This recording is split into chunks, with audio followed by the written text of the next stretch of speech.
दोस्तों, आजकल के इस फास्ट जीवन में हम कुछ इस तरह भटक जाते हैं कि हम किसी एक चीज़ पर फोकस नहीं कर पाते। सोशल मीडिया नोटिफिकेशन से हम आसानी से भटक जाते हैं। हम किसी भी काम को बड़े ही उत्साह के साथ शुरू तो कर देते हैं, लेकिन किसी नई और चमकदार चीज़ के आकर्षण में उस काम को तुरंत छोड़ देते हैं। गौतम बुद्ध की इस कहानी के जरिए आइए जानते हैं कि हम इस समस्या का हल कैसे निकालें। बहुत समय पहले की बात है। किसी गांव में एक सम्राट था। उस सम्राट के पास सब कुछ था। बेशुमार दौलत थी, अच्छी प्रजा थी जो उसका ख्याल रखती थी, उसके आदेशों का पालन किया करती थी और वह भी अपनी प्रजा का खूब ध्यान रखा करता था। उन्हें कभी किसी चीज़ की कोई कमी महसूस नहीं होने देता था। कहने को तो उस सम्राट के पास सब कुछ था, किसी चीज़ की कोई कमी नहीं थी, लेकिन उसका मन कभी किसी एक काम पर नहीं टिक पाता था। वह जब भी किसी भी चीज़ को करने का प्रयास करता तो उसका ध्यान कहीं भटक जाता। इस चीज़ को लेकर वह बहुत चिंतित रहता था। कई बार वह अपने पड़ोसी राज्य के राजाओं से भी मिला था और सभी ने उसे अलग अलग राय दी थी। सभी ने उसे अलग अलग तरीके बताए थे। जो भी तरीके उस सम्राट ने सुने थे, उन तरीकों को अपने जीवन में उतारा, लेकिन उन उपायों से उसे कोई लाभ न मिला, जिस कारण वह हमेशा चिंतित रहता, परेशान रहता। कई बार तो रातों को उसे नींद भी नहीं आती और वह केवल करवटें बदलता रहता। एक दिन सम्राट के कानों तक एक बात पहुंची कि उसके राज्य में एक ऐसा असाधारण व्यक्ति है जिसके शब्द अनमोल हैं, जिसके एक एक शब्द में जीवन का रहस्य छुपा है, जीवन का सत्य छुपा है। और उस व्यक्ति से मिलने के लिए लोग दूर दूर से आते हैं, क्योंकि हर व्यक्ति की समस्या का समाधान वह बड़ी ही सरलता और आसानी से करता है। ये बात सुनकर सम्राट बहुत प्रसन्न हुआ। उसे लगा कि अब उसके सवालों का जवाब उसे मिल जाएगा। इतनी तारीफ सुनकर सम्राट ने यह तय किया कि वह तुरंत ही जाकर उस व्यक्ति से मिलेंगे और उसे यह भी पता चल जाएगा कि जो लोग उनकी इतनी तारीफ कर रहे हैं, क्या वह सच है या नहीं। अगले दिन सुबह सुबह वह सम्राट उस व्यक्ति से मिलने के लिए निकल पड़ा। रास्ता थोड़ा सा लंबा था, जिस कारण सम्राट ने बीच रास्ते में थोड़ा सा आराम किया। वहाँ पर उपस्थित हर कोई उस व्यक्ति के बारे में जानता था। जब सम्राट ने उनसे उस व्यक्ति के बारे में पूछा तो वे लोग उस असाधारण व्यक्ति की खूब तारीफ कर रहे थे। तभी सम्राट ने सोचा कि लगता है यह व्यक्ति बहुत बुद्धिमान है, बहुत पढ़ा लिखा होगा और प्रभावशाली व्यक्ति होगा, अन्यथा हर कोई उसकी इतनी तारीफ नहीं करता। जरूर ही उस व्यक्ति में ऐसी कोई बात अवश्य है जिसके कारण हर कोई उन्हें जानता है और उनकी तारीफ कर रहा है। उस व्यक्ति की तारीफ सुनकर सम्राट के मन में उस व्यक्ति से मिलने की उत्सुकता और बढ़ गई। अब वह सम्राट जल्द से जल्द उस व्यक्ति से मिलना चाहता था, जिस कारण वह आगे का सफर तय करना शुरू कर देता है। जैसे तैसे वह सम्राट उस व्यक्ति के आश्रम पहुंचा, पर आश्रम में उसे कोई नजर नहीं आया। आश्रम के पीछे एक छोटा सा बगीचा था। जब सम्राट वहां पहुंचा तो उसने देखा कि एक माली बगीचे में काम कर रहा था। उसका पूरा शरीर मिट्टी से लटपट था, पैरों में कोई चप्पल नहीं थी। इसको देखकर सम्राट ने माली से कहा, सुनिए महोदय, इस आश्रम के मालिक कहाँ हैं? मैं उनसे मिलने आया हूँ। इस पर वह माली जवाब देते हुए कहता है, श्रीमान आप अंदर बैठिए, मैं उन्हें बुलाता हूँ, वह जल्द ही आपसे मिलेंगे। माली की यह बात सुनकर सम्राट अंदर कुटिया में जाकर बैठ गया और उस असाधारण व्यक्ति के आने का इंतजार करने लगा। कुछ देर प्रतीक्षा करने के बाद जब वह असाधारण व्यक्ति उस सम्राट के सामने पहुंचा, उसने देखा कि यह तो वही व्यक्ति है जो बगीचे में काम कर रहा था। सम्राट ने उन्हें नमस्कार किया और बड़ी हैरानी से कहा, अरे आप तो वही माली हैं जो बाहर बगीचे में काम कर रहे थे। लेकिन अब की बार तो माली एक बौद्ध भिक्षु के रूप में खड़ा था। तभी बौद्ध भिक्षु उस सम्राट से कहते हैं, सम्राट मेरा मजाक माफ कीजिए, मैं बगीचे में छोटा सा काम कर रहा था। मैं ही यहाँ का माली हूँ और मैं ही वह असाधारण व्यक्ति हूँ जिससे आप यहाँ इतनी दूर मिलने आए हैं। कृपया करके अपने आने का कारण बताएं। इस पर सम्राट उन बौद्ध भिक्षुओं से कहता है, हे महाराज, मैंने सुना है कि आप जैसा व्यक्ति इस पूरे राज्य में नहीं है। मैंने आपकी तारीफ सुनी है। मैंने आपके बारे में कई सारी अच्छी बातें सुनी हैं। मैंने यह भी सुना है कि आपके पास जो भी अपनी समस्या लेकर आता है, उसकी समस्या का समाधान आप अवश्य करते हैं। इसी कारणवश मैं आज आपसे यहाँ पर मिलने आया हूँ और मैं आपसे उपदेश सुनना चाहता हूँ, लेकिन मेरे मन में एक शंका है। इस पर बौद्ध भिक्षु सम्राट से कहते हैं, कैसी शंका? इस पर सम्राट कहता है, मैंने बड़े बड़े विद्वानों को देखा है, बड़े बड़े ज्ञानियों को देखा है। वे जब भी चलते हैं तो उनके पास तरह तरह की ज्ञान की किताबें होती हैं। उनके पास ऐसा कोई न कोई संकेत जरूर नजर आता है जिससे यह पता चल सकता है कि वे लोग ज्ञानी हैं। लेकिन आपके पास तो न कोई ज्ञान की किताबें हैं और न ही कोई ऐसी कला के संकेत आप में नजर आ रहे हैं, लेकिन उसके बावजूद आप बहुत शांत नजर आ रहे हैं। क्या आप मुझे इसका रहस्य बता सकते हैं? इस पर बौद्ध भिक्षु मुस्कुराने लगे और सम्राट से कहते हैं, मेरा ज्ञान तो इस संस्कार में प्रकृति के रूप में हर जगह है। मैं अपना ज्ञान जीवन की सरल और साधारण वस्तुओं से ही लेता हूँ। पर महाराज, आप यहाँ किस समस्या को लेकर परेशान हैं? यहाँ आने का कारण समझाएं। इस पर सम्राट कहते हैं, हे गुरुवर, मेरे यहाँ आने का कारण यह है कि मैं किसी भी काम को लेकर लंबे समय तक उसी कार्य पर अपना ध्यान नहीं लगा पाता। मैं कुछ ही देर में उस कार्य से भटक जाता हूँ। कृपया कर मुझे अपनी समस्या का समाधान बताएं। मैं इस बात से काफी चिंतित हूँ। बौद्ध भिक्षु ने सम्राट की चिंता को समझकर कहा, महाराज, आपकी समस्या मुझे समझ आ गई है। आप जिस कार्य पर ध्यान नहीं लगा पा रहे हैं उसके लिए मैं आपको एक उपाय बता सकता हूँ, लेकिन आज आपको थोड़ी देर हो चुकी है। आप मुझे कल सुबह मिलेगा। कल सुबह का समय ठीक रहेगा। कल सुबह जब आप मुझसे मिलेंगे तो मैं आपके सभी सवालों का जवाब आपको दे दूंगा। ये कहकर बौद्ध भिक्षु वापस अपने बगीचे में लौट गए और वह सम्राट भी वापस अपने महल लौट गया। लेकिन सम्राट को रात भर नींद नहीं आई। वो बस यही सोच में लगा था कि आखिर बौद्ध भिक्षु मुझे क्या बताने वाले हैं। वो तो मुझे एक साधारण से माली नजर आ रहे हैं, लेकिन जिस तरह से उनका मन शांत था, जिस तरह से वह शांत नजर आ रहे थे, ये बहुत आश्चर्य करने वाली बात है। रात भर सम्राट इन्हीं ख्यालों में खोया रहा। अगले दिन सुबह सूरज निकलने से ठीक पहले सम्राट उस आश्रम पर वापस पहुंचा। वहां पर बौद्ध भिक्षु पहले से ही उपस्थित थे। जैसे ही सम्राट वहां पहुंचा, उन बौद्ध भिक्षु ने एक पानी का छोटा सा जग उस सम्राट के हाथ में थमाते हुए कहते हैं, इसे लीजिए और पौधों पर धीरे धीरे पानी डालिए। और ऐसा करते करते ये आपके सामने पूरे 15 पौधे हैं। इन सभी पर आपको इसी प्रकार पानी डालते चले जाना है। लेकिन जब आप इस क्रिया को कर रहे होंगे तो उस वक्त मेरी एक बात का अवश्य ध्यान रखिएगा कि आपको इस दौरान कुछ और नहीं करना है, न कुछ सोचना है और न ही कहीं आपका ध्यान भटकना चाहिए। आप जब इन पौधों को पानी दे रहे होंगे तो आपका पूरा ध्यान केवल इन पौधों पर ही होना चाहिए। यदि इस बीच आपके मन में कोई विचार आए तो वहीं पर रुक जाइएगा और फिर दोबारा से पहले पौधे से पानी डालना शुरू कीजिएगा।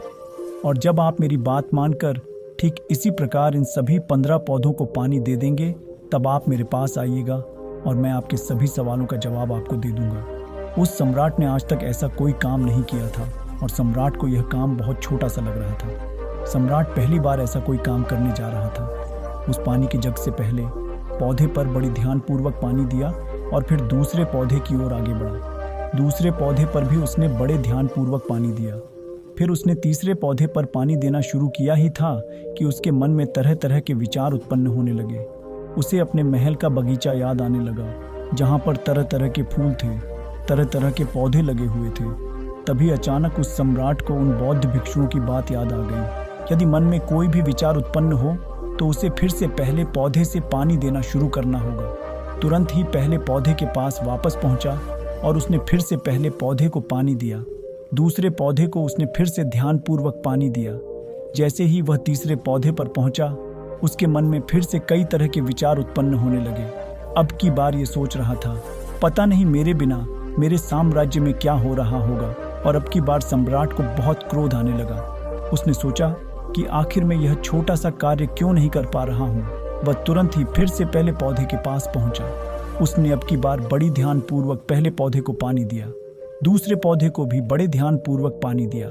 ऐसे करते करते अब की बार सम्राट करीबन 5 पौधों में बहुत ही ध्यानपूर्वक पानी दे चुका था। लेकिन अब की बार जैसे ही उसने छठे पौधे पर पानी देना शुरू किया, उस पानी को देखकर सम्राट के मन में नदी के विचार उत्पन्न होने लगे और सम्राट अब बहुत परेशान हो चुका था। जितनी बार वह पौधों को पानी देने का प्रयास करता, हर बार वह असफल हो जाता। उसका मन उतना ही ज्यादा व्याकुल होता जाता और वह खुद पर क्रोधित हो जाता।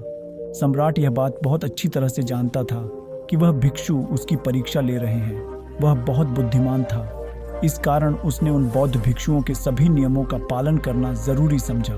सम्राट जितनी बार भी कोशिश करता, हर बार वह असफल हो जाता। उसका मन उतना ही ज्यादा व्याकुल होता जाता, हमेशा खुद को किसी न किसी विचार में उलझा हुआ पाता। ऐसे ही करते करते सुबह से शाम का वक्त हो चुका था, लेकिन अब तक वह सम्राट पूरे 15 पौधों में पानी नहीं दे पाया था। जब बौद्ध भिक्षु लौटकर शाम को वापस आश्रम लौटे तो उन्होंने देखा कि वह सम्राट थक हार कर बैठा हुआ है और तरह तरह की बातों में उलझा हुआ है। तभी बौद्ध भिक्षु सम्राट के पास पहुंचे और कहने लगे, हे सम्राट, मैं तुम्हारी ईमानदारी से बहुत खुश हूँ। तुमने अपने कार्य को पूरे मन और लगन के साथ करने का पूरा प्रयास किया, इसलिए जो बात मैं तुम्हें बताने जा रहा हूँ उसे बड़ी ही ध्यानपूर्वक सुनना और समझने का प्रयास करना। जब हमारा मन विचारों से खाली हो जाता है तब उसमें मन का असली स्वरूप नजर आता है। तब साधारण से साधारण सा काम भी हमें ज्ञान और शांति देता है। इस पर सम्राट उन बौद्ध भिक्षुओं से कहता है, हे महाराज, पर यह कैसे संभव है? मैं तो जब भी कोई कार्य करता हूँ तो मन में कई तरह के विचार उत्पन्न होते हैं और मैं उन विचारों में फंस कर रह जाता हूँ और वहाँ से बाहर निकलने का कोई रास्ता मुझे नजर नहीं आता। तभी बौद्ध भिक्षु मुस्कुराने लगे और सम्राट से कहते हैं, हे सम्राट, तुम पौधों में पानी नहीं डाल रहे थे, तुम तो जल्दी जल्दी अपने इस कार्य को बस खत्म करना चाहते थे। तुम्हारे मन में तो यह विचार उत्पन्न हो रहा था कि तुम जल्दी से जल्दी इन 15 पौधों में पानी दे दो और उसके बाद तुम मुझसे मिल सको, मुझसे अपने प्रश्नों का उत्तर जान सको। किसी कारणवश यह कार्य तुम्हें बोझ सा प्रतीत हो रहा था, मानो मैंने तुम्हारे कंधों पर एक बड़ा बोझ रख दिया हो, और यही कारण है कि तुम अपने आप को इस पल में रोक नहीं पाए। जब हमारे सामने पड़ा हुआ कार्य बोझ लगता है तो हम उसे बस जैसे तैसे खत्म करना चाहते हैं और उस काम को करते समय हम अपना पूरा ध्यान उस कार्य पर नहीं दे पाते। किंतु अगर तुम इस पल के महत्व को समझ पाते और केवल पौधों और पानी पर ध्यान देते तो तुम्हें कोई भी विचार परेशान नहीं कर पाते। इस पर सम्राट कहता है, हे महाराज, मुझे आपकी यह बात समझ में आ रही है कि मैं जल्दी जल्दी इस कार्य को खत्म करके आपसे मिलना चाहता था, जिस कारण मेरा मन इस कार्य में पूरी तरह से नहीं लग सका। लेकिन यह एक पल है जो हम जी रहे हैं, उस पल में रहना बहुत कठिन है। क्या मुझे इसके लिए कोई तपस्या या तप करना पड़ेगा? इस पर बौद्ध भिक्षु एक बार फिर मुस्कुराने लगे और सम्राट से कहते हैं, जिस शांत मन की तलाश तुम कर रहे हो वह शांत मन तो पहले से ही मौजूद है, वह तो पहले से ही तुम्हारे भीतर है। इसके लिए तुम्हें कहीं भी जाने की कोई आवश्यकता नहीं है और न ही तुम्हें कहीं शांत जगह जाने की आवश्यकता है। इसके लिए कुछ ज़रूरी है तो वह है अपनी सांसों पर ध्यान देना। इसलिए अपनी सांसों पर ध्यान देना सीखो।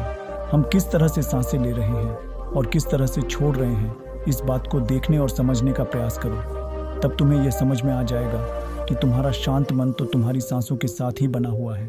उसके बाद तुम चाहो तो कोई भी कार्य करते वक्त भी अपनी सांसों पर ध्यान दे सकते हो। जब तुम कहीं चल रहे हो, कहीं दौड़ रहे हो, कोई ऐसा कार्य कर रहे हो तो तुम्हें अपनी सांसों पर ध्यान देना चाहिए, या कोई भी ऐसी क्रिया जो तुम्हें वर्तमान से जोड़े रखे। इसका एक और तरीका है, 2-4 मिनट अपने आसपास की प्रकृति पर गौर करो। देखो कि क्या चल रहा है तुम्हारे आसपास। इससे तुम वर्तमान में आ जाओगे। फिर तुम अपने कार्य को जल्दी जल्दी बस यूं ही खत्म नहीं करके उसे पूरे मन से करने का प्रयास करो, जिससे तुम्हारा मन एकाग्र होगा।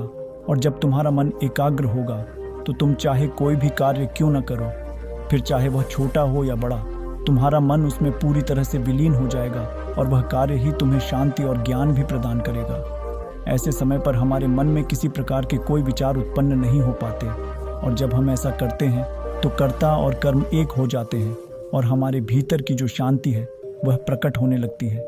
हम उसमें मग्न हो जाते हैं। इसे तुम चाहे तो आनंद कह सकते हो या फिर वर्तमान में जीना कह सकते हो, और यह अवस्था बड़ी सरलता से प्राप्त भी कर सकते हो। बस तुम्हें केवल अभ्यास करना होगा। बौद्ध भिक्षु सम्राट से कहते हैं, जो मन मुश्किलों में शांत रहता है, मुश्किलों से भागता नहीं है, केवल सचेत रहता है, वह मन हर परेशानी को पार कर सकता है, हर दुविधा से बाहर निकल सकता है। सम्राट को उन बौद्ध भिक्षुओं की यह सारी बातें समझ में आ चुकी थीं। उसने उन बौद्ध भिक्षुओं को प्रणाम किया और वहां से वापस वह अपने राजमहल लौट आया। उसने अपनी सांसों पर ध्यान देना शुरू किया और धीरे धीरे इस निरंतर अभ्यास के कारण वह अपने हर कार्य को ध्यान और मन लगाकर किया करता था, जिससे उसे असीम शांति मिलती थी और वह छोटे छोटे कार्यों से भी बड़ा से बड़ा ज्ञान प्राप्त कर लेता था।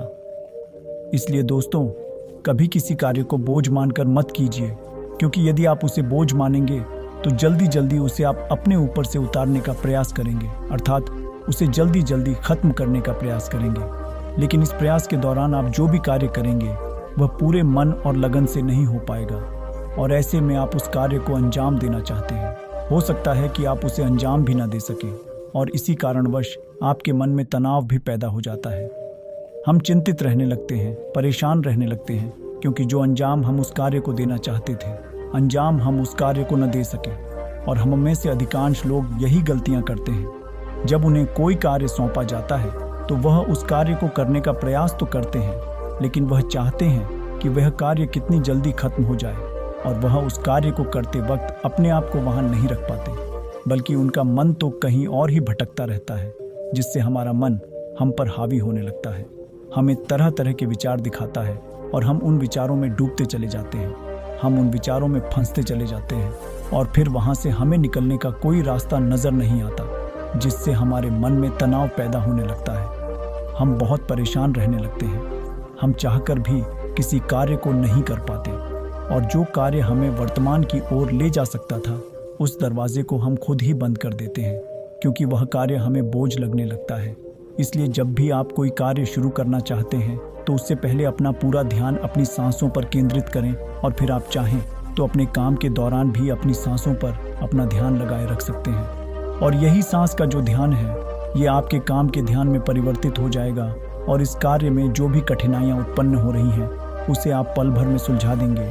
फिर चाहे कैसी भी विपरीत परिस्थितियाँ आपके सामने क्यों ना आ जाएं, आप उस कार्य को पूरे मन और लगन के साथ पूरा करके ही रहेंगे।